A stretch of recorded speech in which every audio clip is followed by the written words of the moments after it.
खबर बलिया के सेहतवार से है, जहां निकाय चुनाव को लेकर राजनीतिक सरगर्मियां तेज हो गई हैं। भले ही ठंड का मौसम शुरू हो चुका हो, लेकिन जब से आरक्षण की पहली सूची जारी हुई है, इसको लेकर चेयरमैन पद प्रत्याशियों में चुनावी सरगर्मियां तेज हो गई हैं। एक दूसरे पर आरोप प्रत्यारोप के दौर शुरू हो चुके हैं। हम बात कर रहे हैं बलिया के सेहतवार नगर पंचायत की, जहां पर भारतीय जनता पार्टी के संभावित अध्यक्ष पद प्रत्याशी नीतू सिंह ने अपने क्षेत्र के चेयरमैन पर जमकर हमला बोला। इस दौरान कई बड़े गंभीर आरोप भी लगाए गए। कहा मोदी योगी ने विकास के लिए बहुत धन दिया, लेकिन वर्तमान चेयरमैन द्वारा उसमें जमकर भ्रष्टाचार किया है। प्रधानमंत्री आवास योजना में लाभार्थियों से पैसा लेकर उसे आवास आवंटित तक नहीं किया गया।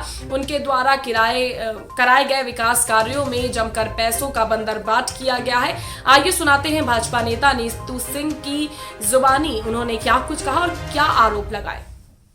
हमारे नगर पंचायत में तो अनेक समस्याएं हैं, जैसे आवास को लेकर के लोगों को, जरूरतमंद लोगों को आवास नहीं मिल रहा है, और जिनको दिया जा रहा है उनको 5,000 से लेकर 15,000 तक वसूली होती है। मैं नगर भ्रमण करती हूँ तो मुझे बहुत तरह की शिकायतें मिलती है देखने को, जैसे कि नाली की समस्याएं। 20 वर्षों से ये लोग हैं, लेकिन नाली की समस्याएं वैसे ही है। हर सड़क और हर नाली की व्यवस्था अव्यवस्थित दिखती है। क्या देखिए, नालियाँ जो हैं बरसात में पूरी बजबज हुई रहती है। सड़क जो है उखड़ी पुखड़ी रहती है, कब कौन गिर जाए, कौन कैसे चले, कुछ समझ में नहीं आता है। बुजुर्ग लोग हैं, बच्चे हैं, कैसे सड़क की व्यवस्था है अव्यवस्थित दिखती रहती है।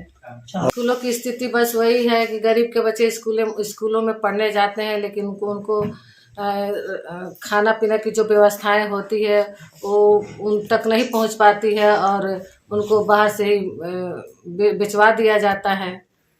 कितने जुड़वाएंगे तो कम ही पड़ जाएगा। बहुत सारी समस्याएं हैं, जैसे कि गरीब लोग को राशन मुहैया तक नहीं होता है, सही ढंग से राशन नहीं मिल पाता है। और साथ ही में जिसके पास सब कुछ है उसको मिलता है, जिसके पास नहीं है उसको नहीं मिलता है। जनता के बीच तो मैं बहुत कुछ सुधारने के लिए पिछले बार भी गई थी, लेकिन असफलता मिल गई, और इस बार भी उसी चीज़ को मैं लेके चल रही हूँ कि जिस दिन मैं चेयरमैन बन जाऊंगी उस दिन अपने नगर पंचायत सेहतवार में तमाम तरह की दिक्कतें हैं जिसे मैं दूर करना चाहती हूँ। साथ ही में जो स्कूल की व्यवस्था है और राशन की व्यवस्था है, साथ ही में जो नशाखोरी है, लोग यहाँ के लोग मिलजुल कर ये हीरोइन गांजा सब कर बेचवाते हैं और गांव के लोगों को परेशान करते हैं। इसको मैं दूर करने ये सब समस्याएं दूर करने के लिए मैं चल रही हूँ। प्रधानमंत्री जी को और योगी जी को मैं धन्यवाद देना चाहती हूँ। इन्होंने विकास के तौर पे बहुत धन दिया है, लेकिन हमारे नगर के चेयरमैन जो हैं जो जनता तक पहुँचने में बंदरबाट किए हैं और काफ़ी लूट खसूट किए हैं। देखिए, भारतीय जनता पार्टी ने तो अपने तरफ से बहुत कुछ विकास किया है, जैसे आवास से लेके, शौचालय से लेके, पेंशन से लेके, राशन से लेके, और कोरोना काल में जो हमारे भारतीय जनता पार्टी ने जनता के लिए सहयोग किया, जो राशन घर घर तक पहुंचाया, उसके लिए हमारी जनता उनको बहुत बहुत धन्यवाद देती है। लेकिन हमारे नगर के जो चेयरमैन हैं वो जनता तक असफल रहते हैं। इस वक्त की बड़ी खबर, बिजली विभाग ने कसा शिकंजा, बकायेदारों के काटे कनेक्शन। मलबा कस्बा खैर का वीओ बिजली विभाग ने अपनी बिजली उपभोक्ताओं पर विद्युत बिल जमा न होने पर चेकिंग अभियान चलाया। आधा दर्जन विभाग की टीम के साथ जेई अमित यादव ने चेकिंग में सख्ती की, साथ ही बकायेदारों के कनेक्शन काटे और समय से विद्युत बिलों का भुगतान करने को कहा है। तो ये बड़ी कार्रवाई बिजली विभाग द्वारा की गई है, जहाँ पे बकायेदारों के कनेक्शन काटे गए हैं और साथ ही उन्हें हिदायत दी गई है कि समय से विद्युत बिलों का भुगतान करें। सर, आज ये बिजली विभाग के द्वारा जो अभियान चलाया जा रहा है, ये किसके लिए चलाया जा रहा है? ये उच्च अधिकारियों के निर्देशानुसार शहर टाउन बिजली गंज में जो भी हमारे कनेक्शन है उनकी राजस्व वसूली इस कनेक्शन किए जा रहे हैं ताकि राजस्व वसूली बढ़ सके। सर, बहुत सी बातें उठती हैं, जैसे अवैध बिजली का जो ये उपयोग किया जा रहा है, उसके बारे में क्या कहना चाहते हैं आप? क्योंकि अवैध बिजली में हम लगभग हर हफ्ते एक खैर टाउन में या खैर क्षेत्र में एक मार्कशीट करते हैं। अब जो अवैध बिजली चलाते हैं उनकी FIR हर हफ्ते दर्ज की जाती हैं। हर हफ्ते हम जो चोरी करते हैं उन पर कार्रवाई करते हैं, कानूनी कार्रवाई। खबर बलिया जनपद से है, जहां जनपद के चंद्रशेखर उद्यान की है, जहां पीड़ित बलिराम प्रसाद ने जिलाधिकारी को पत्रक सौंपकर अवगत कराया कि ग्राम सभा बैरिया में चकबंदी द्वारा अनियमितता की गई है। मौजा चेरुइया तथा बैरिया के समस्त पीड़ितों ने बताया कि मौजा तीखा से नाले के पास जमीन को छोड़ दी गई है, जहां पर रहने लायक नहीं है। तकरीबन 20 से 25 घर राजभर जाति के लोग निवास करते हैं, जिनके पास कोई रहने लायक भूमि उपलब्ध नहीं है। जबकि बताया कि मामला न्यायालय में विचाराधीन है। बावजूद मौजूदा प्रधान तथा सचिव के मिलीभगत से आए दिन लगातार चकदारों के बीच विवाद होने की समस्या उत्पन्न होती रहती है। इस परिस्थिति में ग्राम बैरिया परगना का मामला धारा 52 की कार्रवाई को रोका जाना अति आवश्यक है। आइए सुनाते हैं पीड़ित बलिराम प्रसाद की जुबानी क्या कुछ कहना है। आप एक अपना परिचय बताइए। मैं बलिराम प्रसाद ग्राम बैरिया सभा के निवासी हूँ। अभी फिलहाल आप कहाँ आए हुए हैं? अभी हम जिला अधिकारी कार्यालय में आए हैं। क्या है समस्या? हमारा समस्या है कि घर पर जो है अभी चक बैठा लिए हैं, हम लोग का आबादी जो है नाले में ठेल दिए हैं। कौन बैठा लिया है? सब काश्तकार लोग। क्या नाम है? प्रधान भी है उसमें सहयोगी। क्या क्या नाम है? अधिकारी। अच्छा, कौन कौन लोग कर लिए हैं, उनका नाम बताइए। चकबंदी अधिकारी सब किए हैं, पैसा लेकर के किए हैं सब। अच्छा, क्या चाहते हैं आप? हम चाहते हैं कि हम लोग का भलाई हो, हम लोग का घर के पास जो है आबादी लाया जाए। और ये पत्र जब आपने दिया है, कुछ आश्वासन मिला कार्यालय से कि नहीं? जी मिला है। क्या मिला है? हमको नोटिस मिला है। क्या बताया गया है? अभी वो कुछ बताए नहीं है।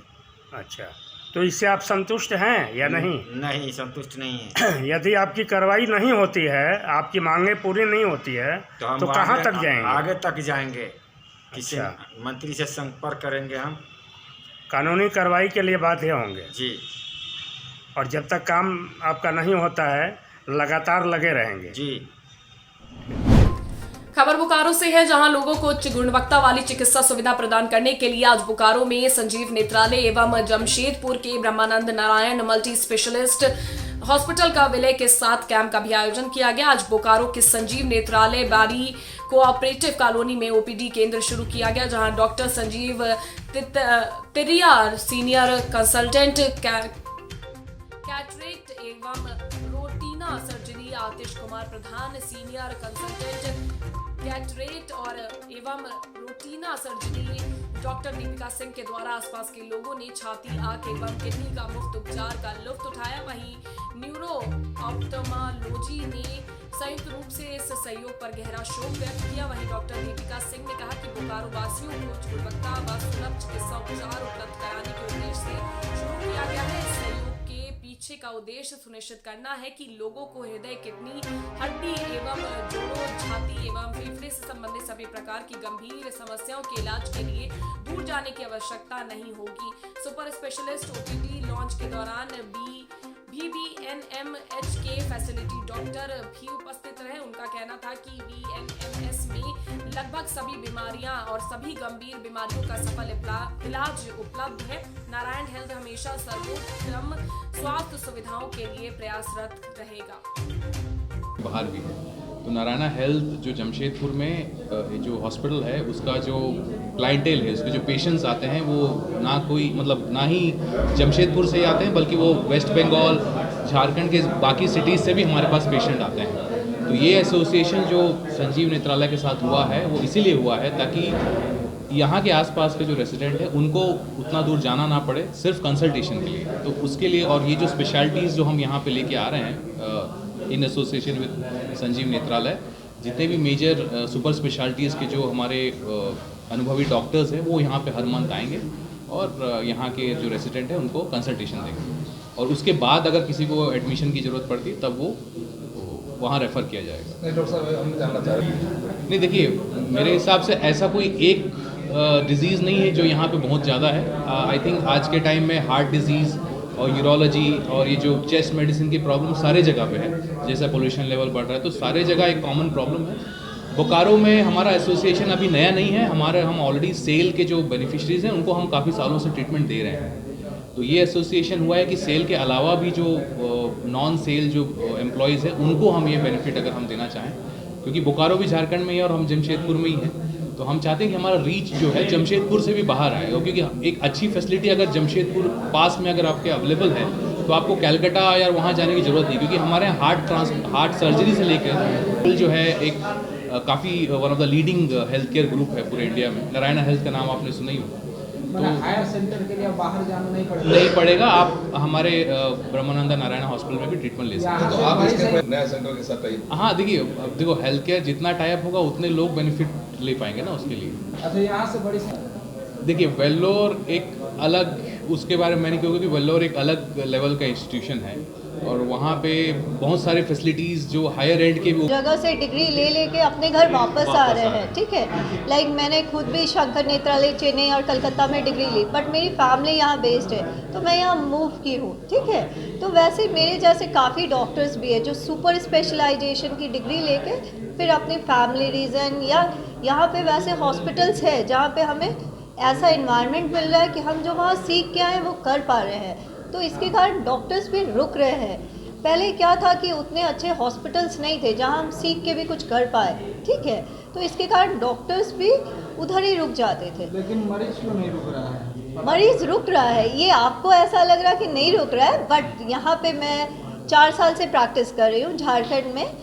पहले जो मरीज शंकर नेत्रालय जा रहे थे या कहीं और जा रहे थे LV प्रसाद या वो लोग वहाँ से ट्रीटमेंट कराते, फिर जब देखते हैं कि यहाँ भी सेम ट्रीटमेंट मिल रहा है, सेम रिजल्ट उन्हें मिल रहा है, तो वो लोग यहाँ पे ट्रस्ट करके रुक रहे हैं। मतलब डॉक्टरों का पलायन अब रुकेगा? डॉक्टर्स का पलायन रुक नहीं रहा है, डॉक्टर्स को अच्छी फैसिलिटीज़ मिल रही है तो डॉक्टर्स अच्छे आ रहे हैं यहाँ पे, और डॉक्टर्स का ट्रस्ट के कारण पेशेंट भी रुक रहे हैं, पेशेंट भी धीरे धीरे ट्रस्ट कर रहे हैं। ठीक है, तो वो चीज़ है। डॉक्टर का परिवार भी, डॉक्टर्स का परिवार, कुछ चीज़ें हैं जिसका ट्रीटमेंट यहाँ अवेलेबल है, कुछ चीज़ें हैं जो ट्रीटमेंट नहीं अवेलेबल है। तो आप एक ये ओपिनियन नहीं दे सकते कि सारे ट्रीटमेंट के लिए डॉक्टर का परिवार जा रहा है। जो चीज़ है दे आर ट्रीटिंग, जो नहीं है वी आर मतलब उसके। मध्य प्रदेश शासन सांस्कृतिक विभाग एवं यूनिसेफ के संयुक्त तत्वाधान में शासकीय ललित कला महाविद्यालय जबलपुर में 3 दिवसीय आर्ट फॉर चेंज वर्कशॉप का आयोजन किया गया, जिसका सफलतापूर्वक समापन शुक्रवार को हुआ। समापन समारोह के अवसर पर पूर्व विधानसभा विधायक लखन घंघोरिया बतौर मुख्य अतिथि उपस्थित रहे। साथ ही महाविद्यालय के जन भागीदारी अध्यक्ष डॉक्टर अजय राज्य मध्य प्रदेश, आपको बता दें, इस मौके पर उपस्थित रहे और तमाम लोग इस दौरान अपनी उपस्थिति दर्ज कराने पहुंचे। प्रदेश शासन संस्कृति विभाग ने यूनिसेफ के सहयोग से 3 दिवसीय कार्यशाला का आयोजन आर्ट फॉर चेंज, इसका आयोजन शासकीय ललित कला महाविद्यालय जबलपुर में किया। 14 दिसंबर से 16 दिसंबर तक 3 दिन की वर्कशॉप में हमने स्थानीय 5 संस्थाओं को भी अपने साथ जोड़ा और वहाँ के विद्यार्थियों ने भी इसमें सक्रियता से भाग लिया। इसमें 3 थीम पर उन्होंने विभिन्न कलाकृतियों का निर्माण किया, जिसमें कि शिक्षा रहे जारी, शाला में भी घर में भी, पोषण और स्वच्छता, जल संरक्षण और धरती को बचाओ जैसी योजनाओं के ऊपर बच्चों ने बहुत सारे मनोरम कलाकृतियों को तैयार किया। ये सभी कलाकृतियाँ छात्राओं ने लगातार इस प्रांगण में कार्य करते हुए कंप्लीट की हैं और आज वो भोपाल भेजी जा रही हैं। और सभी विद्यार्थियों का जो फीडबैक है कि वो उनको अत्यंत प्रसन्नता का अनुभव हुआ। उनके संक्षिप्त समय में अपने विचारों को बहुत ही कॉन्सेंट्रेटेड फॉर्म में उन्होंने प्रस्तुत किया और समय सीमा में भी कलाकृति बनाई जा सकती है, ये अनुभव उन्होंने किया। हम सभी इससे बहुत हर्षित हैं। समाज में आने वाले परिवर्तनों के लिए युवा एक सशक्त माध्यम है और कला समाज का मन होता है। तो बुद्धि और मन का जब समागम होता है तो निश्चित रूप से समाज में परिवर्तन आता है। इस विश्वास के साथ हम इस प्रतिभागिता को बहुत ही सफल और संपन्न मान रहे हैं। मैं हार्दिक आभारी हूँ संस्कृति विभाग की और यूनिसेफ की और उनके प्रतिनिधियों की, जिन्होंने लगातार अपनी उपस्थिति यहाँ दर्ज की, महाविद्यालय के संपूर्ण परिवार की, जिन्होंने सक्रियता से इस कार्यशाला को सफल बनाया। धन्यवाद।